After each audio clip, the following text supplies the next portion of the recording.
अब श्री रामचरितमानस बालकांड में 19वें दोहे के पश्चात चलते हैं। गोस्वामी जी लिखते हैं राम नाम की महिमा के विषय में कि राम में 2 वर्ण हैं, लेकिन उसकी महिमा कितनी है। गोस्वामी जी के शब्दों में आखर मधुर मनोहर दोऊ, दोऊ मतलब दोनों वर्ण, र और म, दोऊ आखर, दोनों वर्ण मधुर हैं, मीठे हैं, और मनोहर, मन को हरने वाले हैं। बरन बिलोचन, बरन मतलब वर्ण, बिलोचन मतलब आँख। बरन बिलोचन का मतलब वर्ण रूपी शरीर के आँखें हैं। वर्ण रूपी शरीर के ये दोनों र और म 2 आँखें हैं।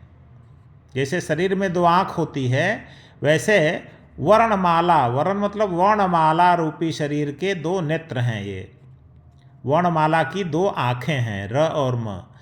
जन जीय जोऊ, जन जीय, जन मतलब भक्त, भक्तगण के जीय, भक्तगण के जीवन हैं, भक्तगण के प्राण हैं। बिना इसके भक्त निष्प्राण हो जाएंगे। सुमिरत सुलभ सुखद सब काहू, सब काहू सभी लोग, जो लोग भी राम नाम का स्मरण करते हैं, सुमिरत सुलभ, उनको स्मरण करने में बहुत आसानी से राम नाम उपलब्ध हो जाता है, सुलभ हो जाता है, और उसके पश्चात सुखद, सुख देने वाला होता है। लोक लाहु, लाहु माने लाभ।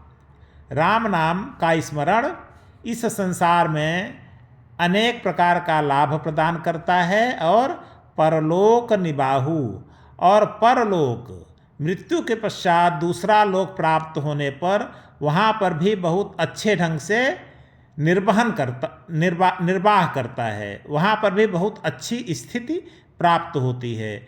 दिव्य धाम में, दिव्य लोक में दिव्य शरीर प्राप्त कर मनुष्य ईश्वर के साथ विराजमान होता है। आगे कहते हैं राम नाम की महिमा।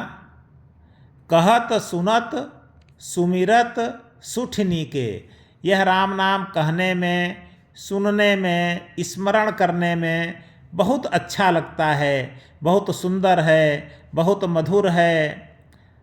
इसके पश्चात गोस्वामी जी कहते हैं राम लखन सम प्रिय तुलसी के, यह राम नाम तुलसीदास जी के लिए राम और लक्ष्मण के समान प्रिय है।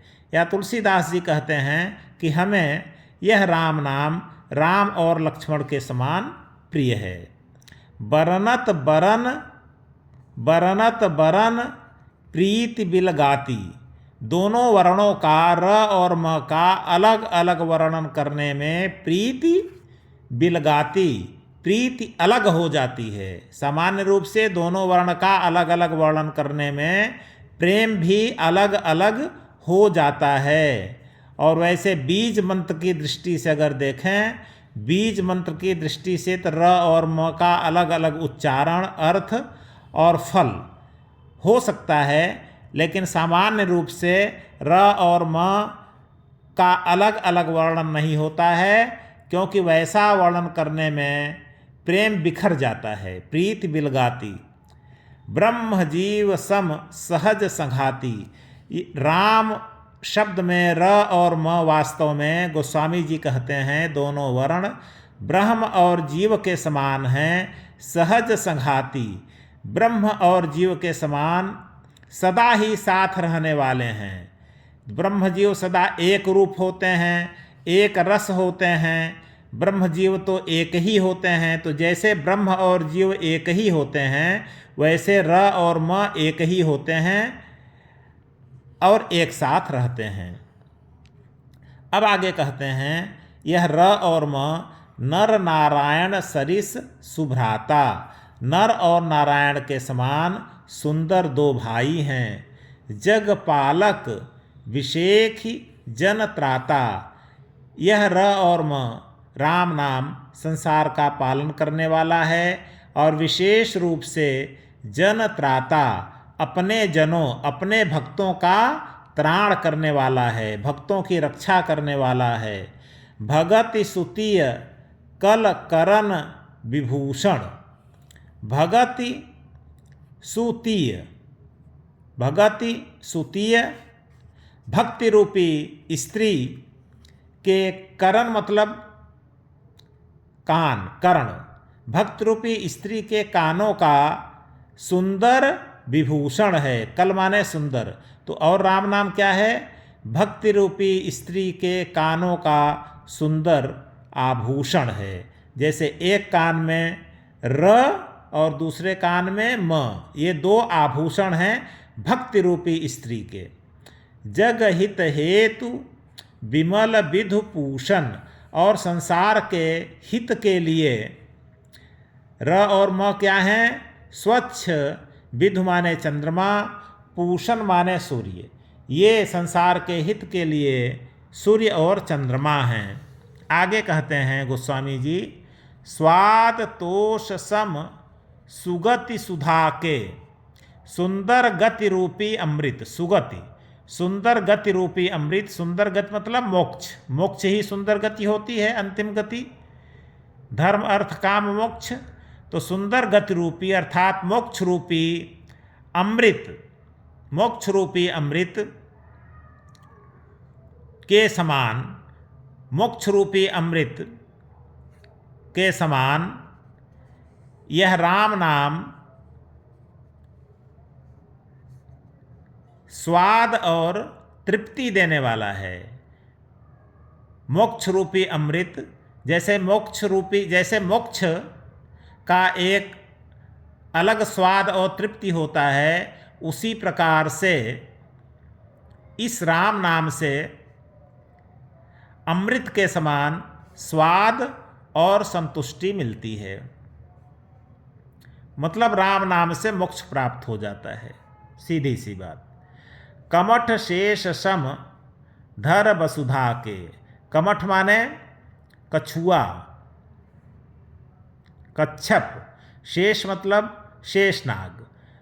सम कच्छप और शेषनाग के समान यह राम नाम धर वसुधा के, वसुधा को धारण करने वाला है। जैसे वसुधा को कच्छप और शेषनाग धारण करते हैं, उसी प्रकार से यह राम नाम संसार को धारण करने वाला है। जन मन मंजु कंज मधुकर से, जन मन मंजु कंज मधुकर से। जन मतलब भक्तगण, भक्तों के मन, भक्तों के मन रूपी, मंजु माने सुंदर, कंज माने कमल। भक्तों के मन रूपी सुंदर कमल के लिए, भक्तों के मन रूपी सुंदर कमल के लिए यह राम नाम भंवरे के समान है। जैसे भंवरा कमल के चारों तरफ मड़राता रहता है, वैसे राम नाम भक्तों के मन में मड़राता रहता है, गूंजता रहता है। जीह जसोमति, जीह माने जीभ, जिहवा, जिहवा रूपी, यशोमति माने यशोदा माता, जिहवा रूपी यशोदा के लिए यह राम नाम हरि हलधर से। हरि माने श्री कृष्ण, हलधर मतलब बलराम, तो श्री कृष्ण और बलराम के समान यह राम नाम जिह्वा रूपी यशोदा के लिए कृष्ण और बलराम के समान है। तो जैसे कृष्ण और बलराम यशोदा को प्रसन्न रखते थे, यशोदा के प्रिय थे, वैसे ही यह राम नाम मनुष्य के भक्तों के जिह्वा के लिए प्रिय होता है। अब दोहा आता है 20वां दोहा। 20वें दोहे में गोस्वामी जी कहते हैं, एक छत्रु एक मुकुट मणि सब बरनन पर जो, तुलसी रघुबर नाम के बरन विराजत दो। तो कहते हैं, तुलसीदास जी कहते हैं, रघुबर नाम के, भगवान रघुनाथ के राम नाम के जो दोनों वर्ण हैं, वरण विराजत दो, दोनों वर्ण मतलब वर्ण विराज शोभित हो रहे हैं। राम नाम में दोनों वर्ण सुशोभित हो रहे हैं, विराज रहे हैं। और कैसे सुशोभित हो रहे हैं? एक वर्ण तो छत्र के समान, छाते के समान। जैसे र में अक्सर जब कोई आधा र लिखा जाता है तो किसी अक्षर के ऊपर आधा र आ जाता है, जिसे रेफ कहते हैं, तो वो छाते के समान होता है। तो एक वर्ण र तो छाते के समान है, और दूसरा म क्या है, मुकुट मणि, मुकुट की मणि के समान है। जैसे म अनुस्वार जो होता है वो किसी अक्षर के ऊपर एक बिंदी के रूप में होता है, तो एक मुकुटमणि के समान है। तो र छत्र के समान है, म मुकुटमणि के समान है, सब वर्णन पर जो। तो यह दोनों र और म दोनों वर्ण अन्य सभी वर्णों से श्रेष्ठ हैं। अब यहाँ पर आकर 20वां दोहा समाप्त होता है। जय श्री राम। जय माता जगत जननी सीता जी की जय हो।